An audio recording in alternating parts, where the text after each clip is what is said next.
odd. I asked, let's see. Could you show the progress of music in the Bible and history in liturgy? That would be one.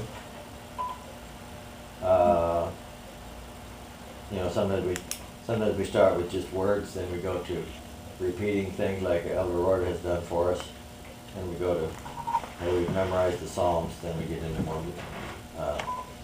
more instruments, etc.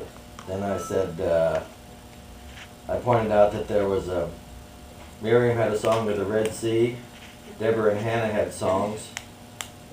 We have the Magnificat in the Gospel time, but was there some kind of song like that in the prophet time? And if not, why not?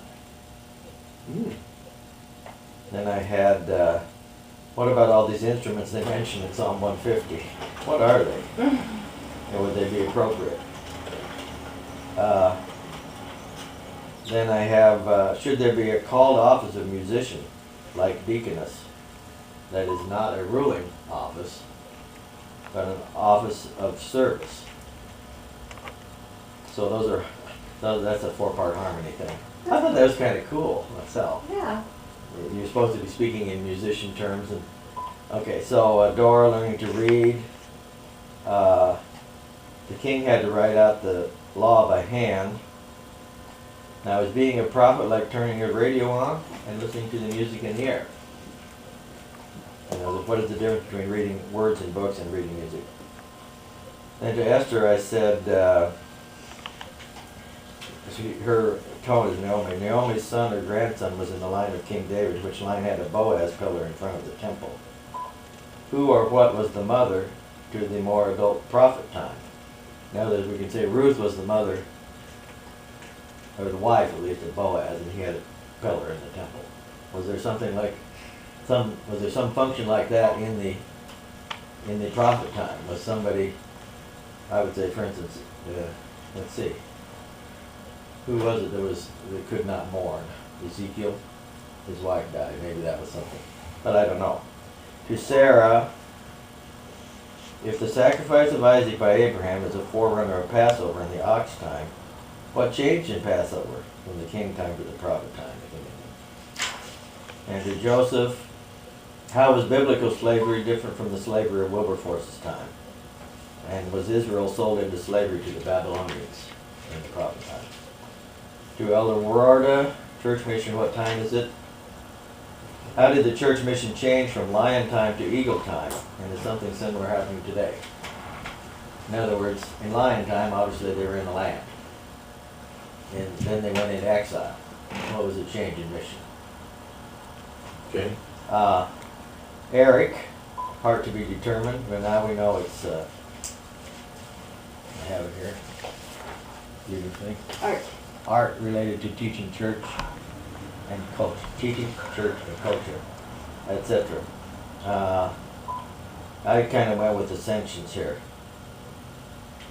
In the law, we have the ascension offering, and we have Enoch, who walked with God. In the kingly time, we have Psalms of Ascent. What kind of ascension is new in the time of the prophets? And I'm suggesting maybe the 12 minor prophets being able to be considered as one book, thematically, as some scholars have said. So, now this is all for, supposedly for all of our benefits in learning how to speak so as to change things. So, Okay. That's what I have. Good. Thank you. Let's have Hannah. Hannah's next, right? Day 5? Yeah. Do I do this all in order? 1, 2, 3? You will do them in Yeah, I do it in this order. this. 4. 4. Yeah. 1, 5. Yeah. Okay, my initiation with Mr. Hartman. What can you learn about succession from church music? That's what I think it was. Do I keep going or do I wait for an answer? You can wait. Well? I'm always interested to hear. Well, yeah, that's a good. I have to rely on my experts here. What do you think, Gary? What was the question? I'm sorry. What can you learn about succession from church music? What do you mean by succession? I don't know. So he gets What to I'm trying to do phone a in friend my then. heart is, I have, over the years, I've developed this 5-point covenant life work, which I have these different things put together. And I'm trying to get it out so other people are doing it, like yours wonderfully agreeing to be pummeled by various confusions. Sure. And so that's what she's talking about. Yeah. I think that music takes, I'm not a music person, but my experience with music is that it takes simple things and sets them in an order that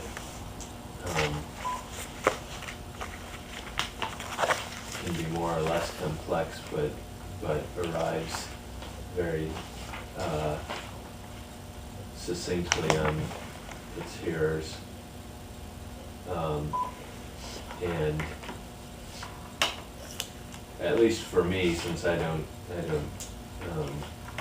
know how to compose or play music so much, I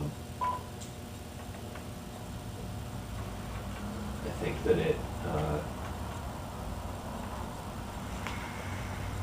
music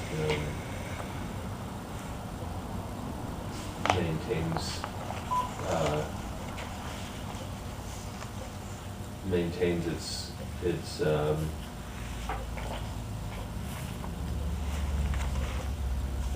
kind of a wonder without having to work, without seeming like it has to work at it real hard. So that's helpful. I think that's really good. Let me take off from that. Something that said music is glorified speech.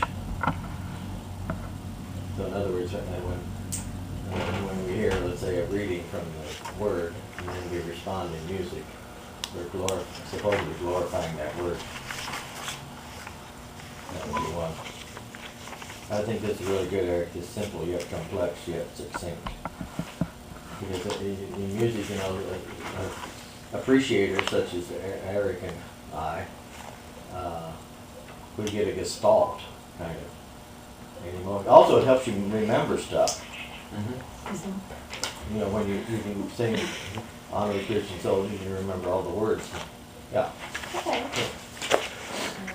Moving on to one, Dad. As a father, what is your role in training your children to know the Psalms and contribute to the music of the church? That's a good question. Pass. Do not pass go. All right, read me that question again. As a father, what is your role in training your children to know the Psalms and contribute to the music of the church? Okay.